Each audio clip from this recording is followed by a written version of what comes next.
og velkommen til TV Bornholm Turist Special. TV Bornholm Turist Special.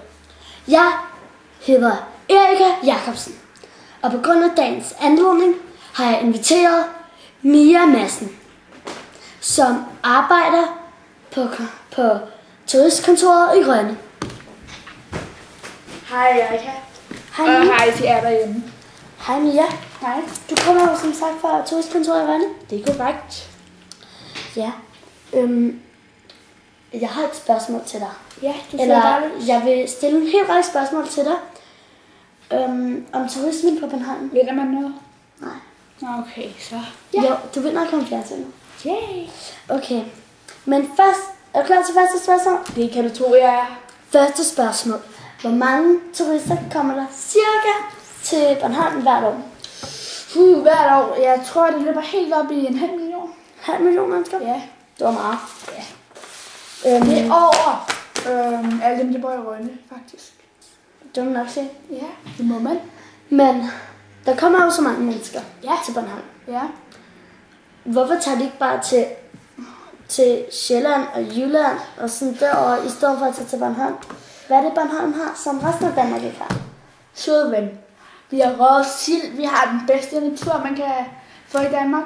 Vi har bjerge, vi har bjerge, vi har klipper. Vi har bare sådan, det er bare perfekt dejligt. Nå, det lyder som rigtig, rigtig dejligt. Det er det også. Men der kommer jo rigtig mange turister. Ja, det gør det. Hvor mange penge tjener I sådan procent i forhold til resten af de penge, I tjener for turisterne? Jo, det må være cirka 6% af Bornholms udgifter, så det er alligevel et lille stykke. Ja, men hvad er det for nogle slags mennesker, der så besøger Bornholm som turister? Jo, det er jo det er meget forskelligt, men det er især familier og par, og det kan vi jo godt forstå, fordi at Bornholm, det er en meget familievenlig ø, det er det altså. Ja, det må man nok sige. Og altså, der kommer jo rigtig mange turister. Så der burde jo også være rigtig mange, som arbejder med turister.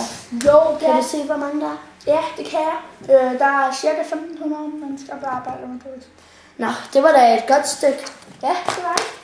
Men hvad laver de mennesker så, når det er vinter, og der ikke kommer nogen turister?